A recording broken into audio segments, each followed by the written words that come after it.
얼마 전에 온라인 커뮤니티에 이런 제목의 글이 올라왔습니다. 가족 4명, 축의금 10만 원, 죄인가요? 이런 제목의 글이 올라왔어요. 무슨 말이냐 하면 너무 가깝고 친한 친구라서 그 결혼 축하해 주기 위해서 아내하고 유치원에 다니는 2명의 아이들까지 4명이 참석했대요. 그런데 축의금을 10만 원 했다는 거예요. 그랬더니 그 신랑 얼굴이 이상하게 비틀어지더래요. 걔 점심 식사값이 1인당 9만 원. 그러니까 4명이면 4, 9, 30, 36만 원인데 10만 원 했다는 거죠. 이거 죄입니까? 죄 아닙니까? 그래서 인터넷에 이 제목의 글을 올렸더니 여러 사람들이 막 갑론을박하면서 막 글로 이게 옳다 저게 옳다 다투었다는데 여러분 생각하기는 어때요? 죄입니까? 아닙니까? 잘 모르겠죠. 어쨌든 그 친구는 진심으로 가까운 친구이기 때문에 진짜 축하해주고 싶은 마음으로 참석한 거예요. 식구들 다 드리고. 그리고 10만 원 정도면 적당하겠지 하고 축의금을 10만 원 한 겁니다.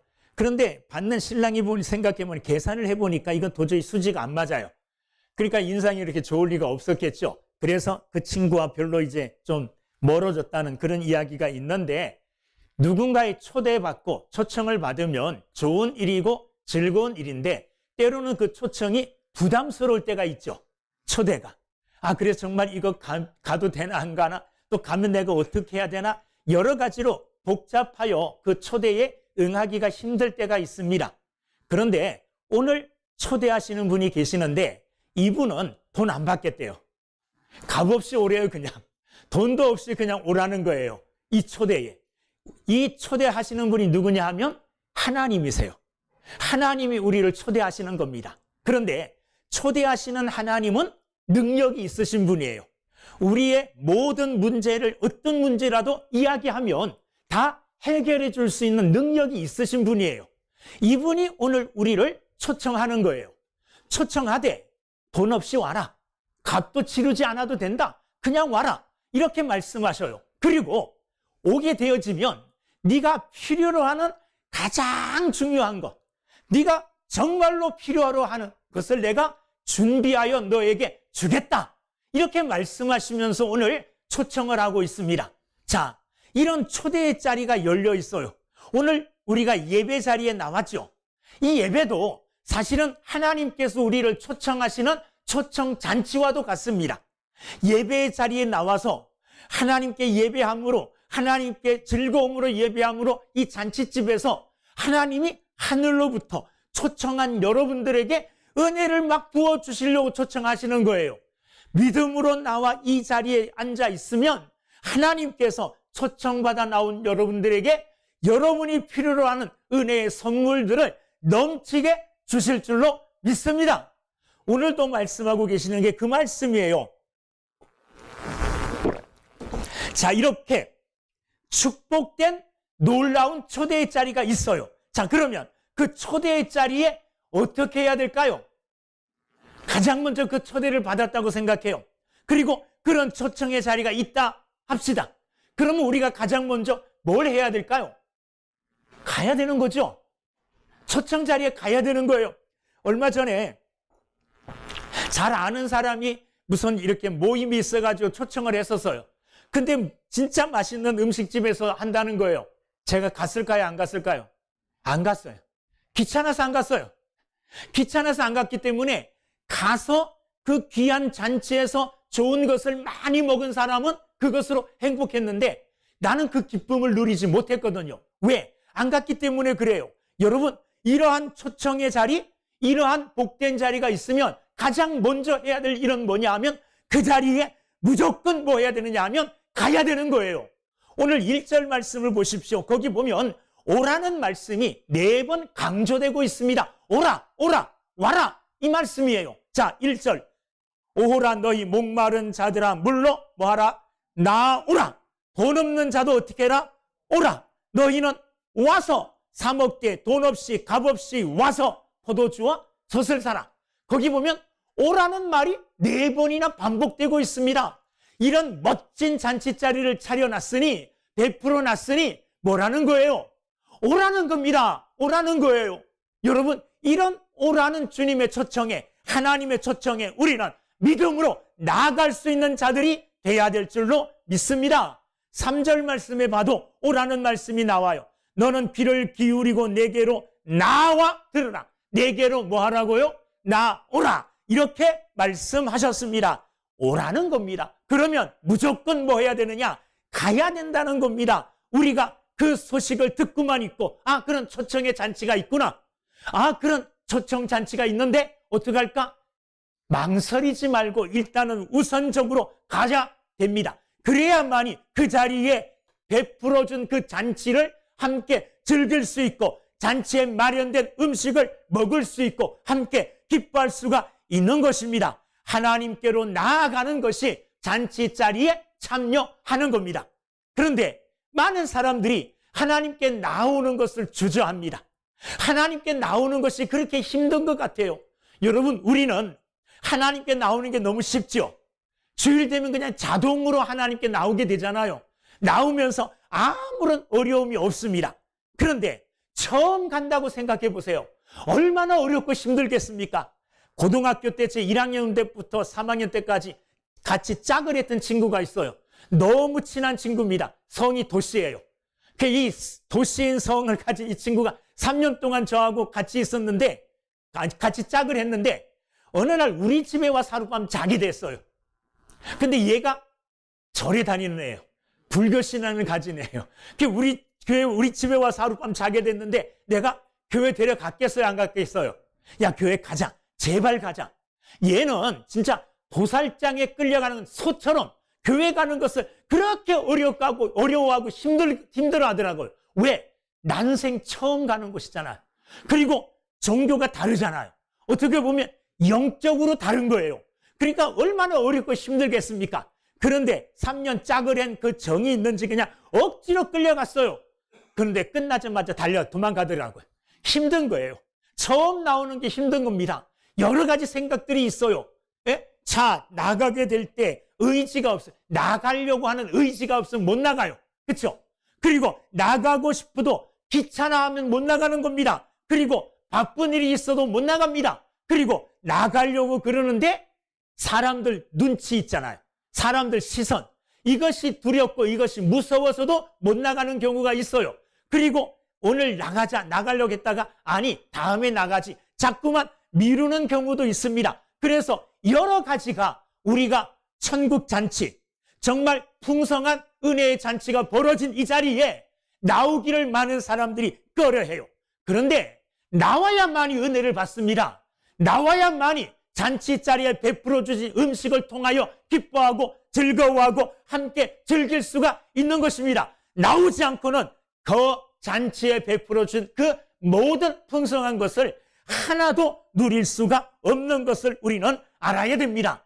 나오기 힘들고 나오기 어렵고 나오기가 귀찮아도 일단 나와야 돼요. 왜냐하면 하나님 앞에 나오는 이것보다 세상에 사실은 더 중요한 것은 없어요. 뭐가 더 중요하겠습니까? 하나님 앞에 나와 예배하고 하나님 앞에 나와 내 영혼이 구원을 얻는데 이것보다 더 중요한 이런 세상에 그 어떤 것들도 없습니다. 그러므로 우리는 물론 내가 사랑하는 많은 사람들에게 하나님께 나와야 된다는 것, 은혜의 자리, 영적인 잔치 자리에 나오는 것이 인생에 있어서 가장 중요한 일이고 큰 일이라는 것을 전하여서 그냥 발목을 잡든지 허리를 잡든지 여기를 잡든지 해가지고 끌고라도 억지로라도 나와야 돼요. 하나님은 이렇게 말씀하십니다. 강권하여 내 집을 채우라. 강권하여 억지로라도 끌고 교회에 나와야 돼요. 잔치 자리에 나와야 돼요. 여기가 하나님이 베푸신 은혜의 잔치집입니다.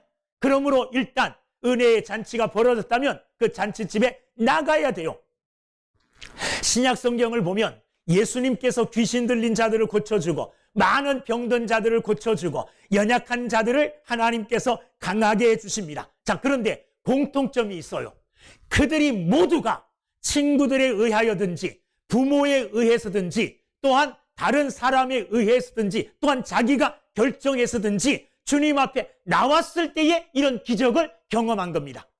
무조건 주님 앞에 먼저 나와야만이 하나님의 은혜, 하나님의 잔치의 풍성함을 경험할 수 있고 맛볼 수 있다는 것을 여러분이 기억하시고 먼저 천국 잔치에 나오기를 열심히 힘쓰는 여러분들이 다 되기를 주님의 이름으로 축원합니다.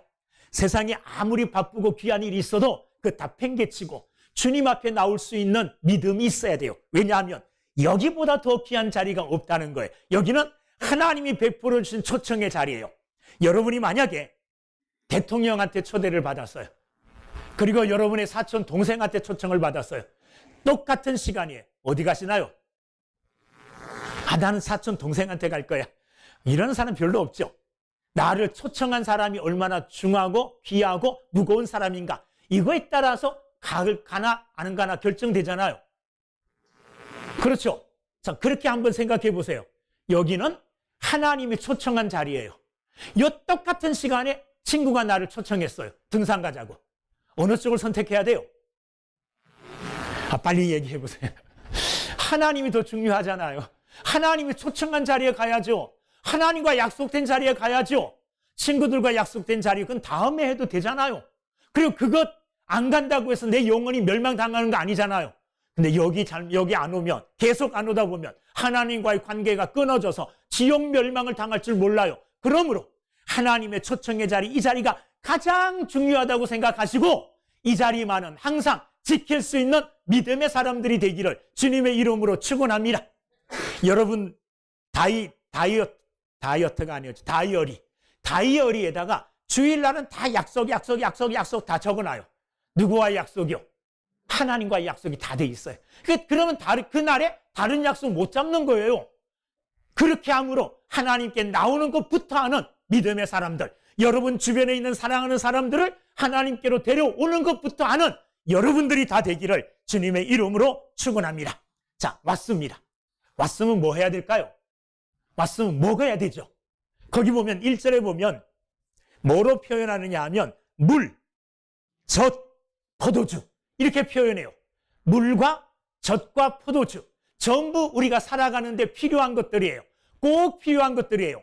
이런 것들을 뭐 하라고 그랬습니까? 먹으라는 거잖아요. 여러분, 하나님께서 주시는 이런 신령한 음료를 먹는다는 것을 성경은 무슨 표현을 합니까? 듣는 거로 표현해요. 왔으면 뭐 해야 되느냐? 은혜의 양식, 생명의 양식, 하나님의 말씀을 뭐 해야 되느냐 하면 들어야 된다는 겁니다. 2절 말씀을 보시면 2절 끝에 내게 듣고 들을지어다 이렇게 말하잖아요. 내게 듣고 뭐 할지어다? 들을지어다. 듣고 듣는 것부터 시작되는 거예요. 하나님 앞에 왔으면 가장 먼저 뭐 해야 되느냐? 하나님의 말씀을 들을 수 있고 들어야 돼요. 3절 말씀에도 너희는 귀를 기울이고 내게로 나와 뭐 하라? 들으라. 나왔으면 뭐 하라는 겁니까? 들어야 된다는 겁니다. 여러분, 잔치집에 참석했어요. 그런데 잔치집에 가가지고 음식들이 잔뜩 차려져 있는데 하나도 안 먹어요. 이상한 사람이죠. 안 먹으면 음식으로 말미암아 즐거움도 얻을 수 없고 힘도 얻을 수가 없는 거예요. 오늘 영적 하나님이 여러분과 저를 위해서 베풀어 놓으신 이 영적 잔치에 나왔으면 먹어야 돼요. 물과 젖과 포도주가 되는 하나님의 말씀을 어떻게 해요? 들음으로 먹는 사람들이 되어지기를 주의 이름으로 축원합니다. 그 말씀을 먹어야만이 어떻게 되느냐? 힘을 얻고 그 말씀을 들어야만이 그 말씀으로 말미암아 믿음이 생기고 그 말씀으로 말미암아 구원을 받게 되어진다는 것을 여러분이 믿으시기를 주님의 이름으로 축원합니다. 말씀은 하나님께로 돌아온 자가 가장 먼저 들어야 될 거예요. 왜? 그래야만이 살아요. 그래야만이 하나님과의 교제가 시작되어지는 겁니다. 여러분, 사람과 사람 사이에도 사귀기 시작하면 사귐과 동시에 뭐 해야 되느냐 하면 대화를 해야 돼요. 말을 해야 돼요. 내 생각을 전해야 되고 저 사람의 생각을 들어야 돼요. 말로 전해지는 거잖아요. 하나님께 나왔어요. 잔치집에 나왔어요. 하나님이 은혜를 주시는데 하나님께서는 말씀을 통해서 은혜를 주셔요. 그런데 잔치집에 왔는데 말씀이 하나도 안 들려요. 그럼 은혜 못 받는 거예요. 예배 시간에 하나님의 말씀이 들려지느냐 안 들려지느냐, 이것이 굉장히 중요합니다. 어떤 사람들은 교회 와서 설교를 듣는데 저 설교가 내 귀에 하나도 안 들리는 사람들이 있어요. 그 예배 끝나면 목사님이 무슨 말씀했지? 뭐 어제 지난주 다 똑같은 말씀이겠지, 뭐 착한 일 하면서 살고 잘 살아라, 그 말씀 아니겠어? 뭐 믿음대로 살아라. 여러분, 그 말씀이 아닙니다. 하나님의 말씀을, 본문을 정해서 그 말씀을 읽고 그 말씀으로 설교를 준비하고 할 때는 그 말씀이 전하는 핵심이 있어요. 그 본문 말씀이 전하는 하나님의 뜻이 있다고요. 그 하나님의 말씀의 뜻을, 본문 말씀이 가리키는 하나님의 뜻을 제가 전하는 말을 통하여 여러분들이 잘 받아들이고 마음에 와 닿아야 돼요. 들려줘야 된다는 말이에요. 어느 날 어떤 이 나이가 좀 많이 드신 분이 저한테 그래요. 목사님의 말씀이 들리기 시작했어요. 이게 은혜 받기 시작했다는 거예요. 그전에는 안 들렸다는 말이잖아요. 그전에는 아무리 말을 많이 해도 못 들었었어요. 근데 이제 하나님의 말씀이 들려진다는 것은 하나님의 말씀이 내 속에 새겨지고 그 말씀이 이제 나를 주장하기 시작했다는 말이에요. 저는 그 말씀 들을 때가 제일 기분이 좋아요. 한편으로는 기분이 나쁘면서, 왜 나쁘냐? 이때까지 못 들었다는 거에 대해서, 이때까지 안 들었다는 거에 대해서 기분이 나쁘고, 또 이제부터 들려지기 시작했다는 거에 대해서 또 기분이 굉장히 좋아요. 여러분, 왔으면 그 잔치집에서 누릴 수 있는 기쁨과 행복을 누려야 되잖아요. 그러하기 위해서는 말씀을 들을 줄 알아야 돼요. 하나님의 말씀에 집중하여 말씀을 듣는 여러분들이 되기를 주님의 이름으로 축원합니다. 하나님의 말씀은요, 처음부터 끝까지 쭉 놓치지 않고 들어야지 저 말씀이 무엇인지 알아요. 중간에 깜빡 졸았다가 들으면 무슨 말씀인지 몰라가지고 그때부터 이제 안 들리기 시작하는 거예요. 처음서부터 맥락이 있잖아요. 처음서부터 잘 들으면 이렇게 흘러가서 목사님이 이런 말씀을 하시려고 하는구나 하고 딱 붙잡을 수 있는데, 중간에 다른 생각하고 중간에 다른 데 갔다 오면 못 들어요. 여러분, 하나님의 말씀이 여러분들에게 들려져서 들려지는 그 말씀으로 여러분들이 은혜를 받고 그 말씀으로 여러분들의 영혼이 풍성해지기를 주님의 이름으로 축원합니다. 아브라함은 하나님의 말씀을 듣는 것으로부터 시작하여 하나님의 자녀가 되었어요. 하나님의 말씀을 듣고 떠났잖아요. 친척 본토집을 떠났습니다. 왜 떠났느냐? 하나님의 말씀을 듣고 떠났다는 겁니다. 사무엘은 하나님께서 찾아오셔서 사무엘의 이름을 부르실 때에, 사무엘아 사무엘아 부르실 때에 주여 말씀하옵소서, 종이 듣겠나이다 하면서 하나님의 말씀을 들었어요. 여러분, 또 로마서에서 이야기하기를 믿음은 뭐로부터? 들음에서 난다고 말씀하고 계셔요. 듣지 않으면 믿음이 생길 수 없어요. 믿음이 생기지 못하면 뭘 얻을 수 없습니까? 구원을 못 얻어요. 구원은 믿음에서 얻는 거예요. 믿음은 들음에서 생기는 거예요. 그러므로 들어야 된다는 겁니다. 여기에서 듣는다는 말은 하나님의 말씀을 귀로 듣고 끝나는 게 아니라 하나님의 말씀을 듣고 받아들인다는 거예요. 그리고 그 받아들인 말씀대로 한다는 거예요. 말씀이 회개하라 그러면 회개하고, 말씀이 순종하라 그러면 순종하고, 말씀이 떠나라 그러면 떠나고, 말씀이 머무르라 그러면 머무르고, 이렇게 말씀대로 따라 행하는 것을, 말씀을 듣는 것으로 이야기를 하는 겁니다. 마가복음 5장에 보면 12년 동안 혈루증으로 고통을 당하고 있었던 여인이 있습니다. 이 여인이 예수님을 찾아옵니다. 그리고 예수님에게로부터 나음을 입습니다. 그때 이렇게 말합니다. 마가복음 5장 27절, 예수의 소문을 듣고 무리 가운데 끼어 뒤로 와서 그의 옷에 손을 대니, 예수의 소문을 뭐하고요? 듣고 찾아왔다는 겁니다. 듣고, 들음으로 말미암아 믿음이 생겼고, 그 믿음으로 예수님께 나와 예수님의 옷자락을 잡을 수 있었던 겁니다. 그러므로 나음의 역사가 일어난 줄로 믿습니다. 마가복음 7장에는 귀신 들린 어린 딸을 둔 여자가 예수님의 소문을 듣고 와서 예수님께 내 딸을 좀 고쳐달라 말합니다. 그때도 듣고 왔어요. 마가복음 7장 25절, 이에 더러운 귀신 들린 어린 딸을 둔 한 여자가 예수의 소문을 듣고 곧 와서 그 발 아래에 엎드리니 예수님의 소문을 듣고 믿음이 생겨서 예수님께 찾아와 그 발 아래 무릎을 꿇고 내 딸을 고쳐 주옵소서 하고 예수님께 구하여 고침을 받은 줄로 믿습니다. 다 무엇으로부터 시작되었느냐? 들음으로부터 믿음이 시작되었다는 겁니다. 여러분, 하나님 앞에 나왔으면 뭐 해야 될까요? 들어야 될 줄로 믿습니다. 들음으로 여러분들 속에 믿음이 생기고, 들음으로 하나님과의 교제가 친밀해지고, 들음으로 하나님 앞에 더 가까이 나아가는 믿음의 사람들이 다 되기를 주님의 이름으로 축원합니다. 많은 사람들은 예수님의 소문, 하나님의 말씀의 소문, 이 말씀을 듣기보다는 어떻게 하면 돈 버느냐? 이게 돈 버는 길이야? 주식사 뭐 해? 그래야 돈 벌어. 돈 버는 데에 귀를 기울이고, 연예인들의 소문, 누가 뭐 하고 저하고 이런 소문에 귀를 기울이고, 취업, 직장, 어떤 직장이 좋다더라, 어떤 직장이 좋다더라, 또 학생들을 자녀로 둔 부모는 대학, 어느 대학이 좋고 그 대학 가려면 어떻게 해야 된다더라, 이런 것들. 또 나이가 많아서 좀 여유가 있는 분들은 요즘 어디가 좋냐? 여행하기에.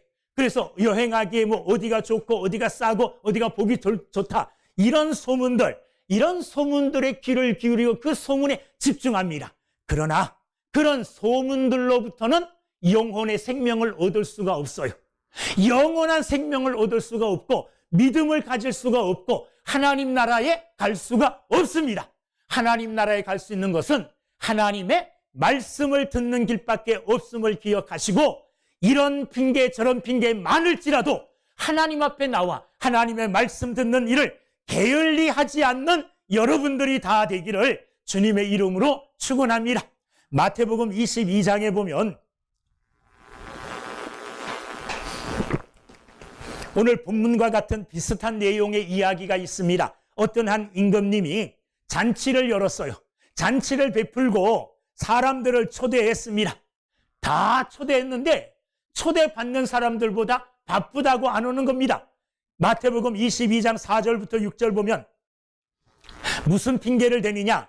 혼인잔치에 오소서 하라 하였더니 그들이 돌아보지도 않고, 한 사람은 자기 밭으로, 한 사람은 자기 사업하러 가고, 그 남은 자들은 종들을 잡아 모욕하고 죽이니 사업하고 장사하고 일하는 데 바빠가지고 임금님의 초대에 응하지를 않았어요. 그러자 임금님이 어떡합니까? 화가 나가지고 신하들을 보내서 그들을 다 잡아 죽입니다. 여러분, 하나님께서, 우리의 영원한 왕이신 하나님께서 저와 여러분들을 살리시기 위하여 영적 잔치를 베풀어 놓으시고 사람들을 초대합니다. 초청받은 자들은 첫째로 나가야 돼요. 무조건 나가야 돼요. 길을 썩어 나가야 돼요. 나가서 뭐 해야 되느냐? 딴것 하지 말고 나가서 생명의 말씀을 들어야 돼요.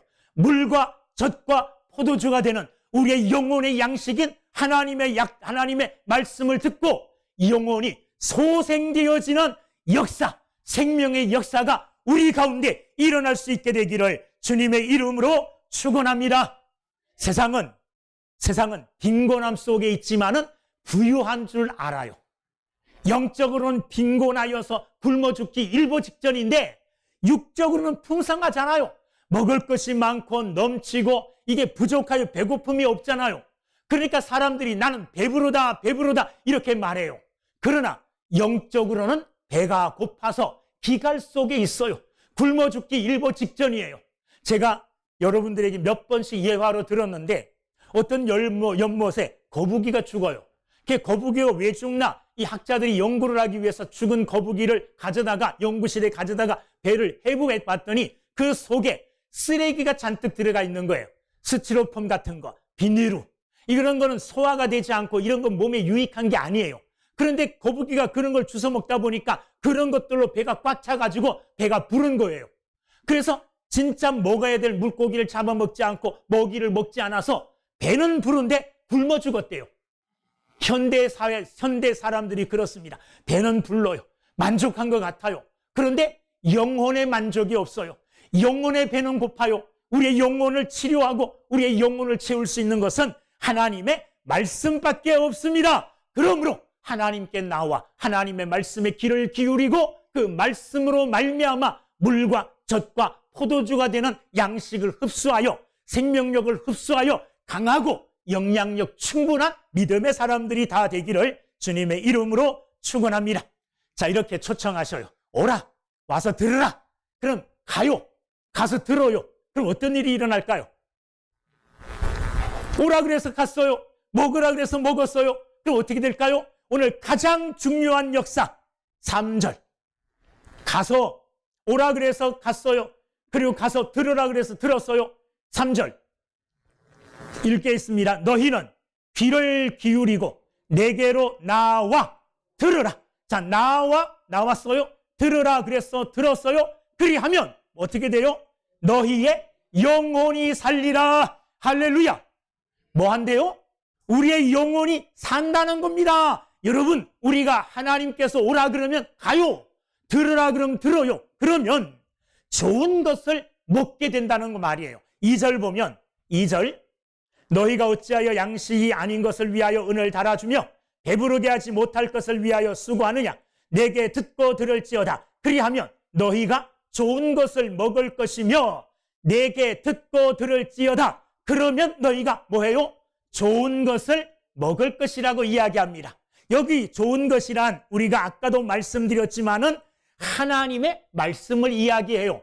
특별히 2절 끝에 기름진 것으로 즐거움을 얻으리라 그랬는데 기름진 것이라는 것은 뭘 이야기하느냐 하면 풍족한 것, 풍성한 것, 넉넉한 것, 윤택한 것 이런 것들을 이야기합니다. 그러니까 좋은 것, 기름진 것 이런 것들은 하나님 앞에 나와서 하나님의 말씀을 들으면 이런 것들을 먹는다 그랬는데 이것은 한마디로 하면 하나님이 주시는 온갖 좋은 것이라고 말할 수 있어요. 하나님이 주시는 좋은 것을 다른 말로 하면 은혜라고 말할 수 있습니다. 하나님께 나가면 뭐 받느냐? 은혜 받습니다. 죄사함의 은혜를 받아요. 영혼의 만족을 얻고 하나님과 화목하게 되어지고 생명의 말씀, 영혼의 말씀을 들어오므로 우리의 영혼이 풍족해지고 우리의 영혼이 살찐다는 것, 하나님께 나가면 그렇게 되어진다는 겁니다. 이런 좋은 것들, 이런 기름진 것들은 세상이 주는 것들이 아닙니다. 이거는 세상이 주는 것들이 아니라 하나님만이 주실 수 있는 거예요. 세상이 우리의 영혼을 평안하게 할 수 있습니까? 세상이 우리의 영혼을 구원해 줄 수 있습니까? 없어요. 세상이 나타내 주는 것은 돈과 권력과 힘이에요. 또 세상이 나타내 줄 수 있는 것은 두려움, 죽음을 통하여 우리에게 두려움을 주는 거예요. 세상이 주는 것들로 인하여, 세상에서 얻는 것들로 인하여 마음의 평안과 영혼의 평안을 얻을 수는 없습니다. 그러나 하나님께로 나오면 하나님이 주시는 온갖 좋은 것과 기름진 것을 통하여서 은혜를 받을 수가 있어요. 좋은 것을 다 얻습니다. 이 좋은 것은 세상이 빼앗아갈 수 없는 거예요. 하나님만이 주실 수 있는 거예요. 그러므로 내 안에 이것이 풍족하여지면 이 평안함과 이 좋은 것들로 인하여 우리는 세상이 부러워지지 않습니다. 여러분, 세상이 부럽죠? 돈 많은 사람들이,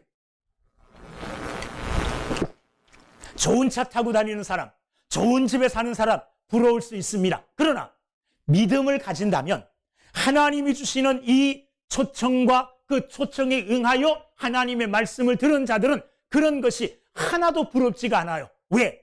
그런 것들은 있다가도 금방 없어질 거예요. 아무리 새 차 사면 뭐합니까? 긁히죠. 제 친구 중에 한 5천만 원 되는 승용차를 산 친구가 있어요. 어젠가 그저께 만났는데 이런 고백을 해요. 누가 와서 들이받았대요. 그래서 흠집이 났대요. 수리는 했는데 그 다음부터 마음이 편해지더래요. 왜 편해졌을까요? 이제는 한번 받은 거기 때문에, 한번 고친 거기 때문에 또 고치면 어때 마음이 편해지더라는 거예요. 여러분, 세상에 있는 것들은요 완전하고 새 것이 없어요. 다 낡아지고 다 허물어질 것들이에요. 그러나 하나님이 주시는 은혜, 하나님이 주시는 좋은 것들은 사라지지 않고 없어지지 않고 영원한 것인 줄로 믿습니다. 궁극적으로 좋은 것은 예수님이에요. 예수님은 우리의 떡이 되십니다. 생명의 양식이 되십니다. 생수가 되셔요. 예수님은 영혼의 참 만족을 주시는 우리의 목자가 되십니다. 그러므로 예수 그리스도로 말미암아 우리는 참 행복을 얻고 만족을 얻게 되어지는 겁니다. 어디 가면? 초청에 응하여 나가면, 그리고 말씀을 들으면 그렇게 되어진다는 겁니다. 다음에 3절 끝에, 자, 55장 3절 끝에 보면, 2절 끝에 기름진 것으로 즐거움을 얻으리라 그랬습니다. 자, 즐거움을 얻는다는 말이에요. 무슨 말이냐 하면 하나님의 초청을 받고 하나님께 나아가 말씀을 들으면 영혼의 기쁨과 즐거움을 얻는다는 겁니다. 자, 어떻게 즐거움을 얻느냐? 이 즐거움은 그냥 주는 즐거움이 아니라 우리 영혼이 만족되어질 때에 얻는 즐거움, 육체의 만족을 인하여 얻는 즐거움이 아니라 영혼의 만족으로 인하여 얻는 즐거움을 우리가 하나님 앞에 나가면 누릴 수가 있다는 겁니다. 하나님께 나가면 말씀을 듣고 하나님과, 전능하신 하나님과 교제하는 즐거움을 얻을 수가 있어요. 교제하는. 여러분, 사람 만나는 게 즐겁죠? 행복하잖아요. 특별히 사랑하는 사람들을 만나 이야기하고 시간을 보내면 행복하죠. 하나님을 만나서 시간을 보내면 더 행복합니다. 더 기쁘고 더 즐겁습니다. 하나님께 나가면 하나님이 우리를 반겨주시고 말씀을 해주시고 우리는 그 말씀을 듣고 또 하나님께 대답을 할 수 있고, 이렇게 하나님을 만나 영적 교제를 누리니 이 교제가 우리를 기쁘고 즐겁게 해준다는 겁니다. 하나님과의 교제함을 통하여 즐거움을 누리고 기뻐하는 믿음의 사람들이 다 되기를 주님의 이름으로 축원합니다. 마지막으로 하나님께 나가면 가장 큰 즐거움이 있어요. 가장 큰 기쁨이 있어요. 그건 뭐냐 하면 하나님이 주시는 구원의 확신을 통한 기쁨입니다. 내가 확실하게 구원받았다. 내가 확실하게 내 영혼이 구원받아 하나님 나라에 간다. 이 확신을 하나님 앞에 나와 말씀을 들으면 얻을 수가 있다는 겁니다. 복음 안에서, 말씀 안에서 천국에 대한 확신, 구원에 대한 확신을 우리는 가질 수가 있는 겁니다. 아까 말씀 읽었듯이 3장 끝에 보면 너희는 귀를 기울여 나와 들으라. 그리하면 너희의 영혼이 살리라. 우리의 영혼이 산다는 이 확실한 구원의 확신을 가질 수가 있어요. 그러면 이게 우리의 큰 기쁨이 되는 겁니다. 여러분, 내가 큰 기쁨을 가지고 있어요. 큰 기쁨을 가지고 있는데 작은 슬픔이 찾아와서 그 슬픔을 빼앗아갈 수 있을까요? 없죠. 예를 들면 천국을 하나님께서는 마태복음 33장에서 밭에 감추인 보화와 같다고 이야기했어요.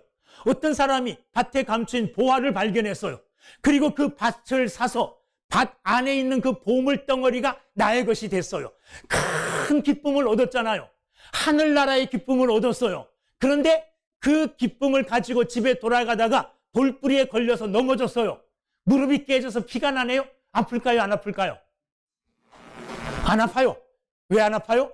그것보다, 그 무릎 깨진 것을 보상해 주는 것보다도 남는 큰 기쁨이 있어요. 밭에 감추인 보화의 기쁨이 있다는 거예요. 춤을 추면서 막 집으로 가는데 동네 사람들이 저놈 미쳤다. 저놈 미쳤다. 교회 다니더니 미쳤네. 그래요. 그런데 미쳤다고 손가락질하고 놀리는데 하나도 기분이 안 나빠요. 왜 안 나쁠까요? 놀리는 그 조롱보다 더 큰 기쁨이 있기 때문에 그래요. 여러분, 하나님의 초대를 받고 하나님께 나와 말씀을 들으면 천국에 대한 확신이 생깁니다. 구원에 대한 확신이 생겨요. 이 구원에 대한 확신은 그 어떤 슬픔도 빼앗아갈 수 없기 때문에 우리를 항상 행복하게, 우리를 항상 즐겁고 기쁘게 살아갈 수 있게 해주는 이유가 됩니다. 그런 이유로 하나님 앞에 나와 말씀 듣고 구원의 확신을 가지고 항상 믿음으로 즐겁고 행복하게 살아가는 여러분들이 다 되기를 주의 이름으로 축원합니다. 기도하십시오.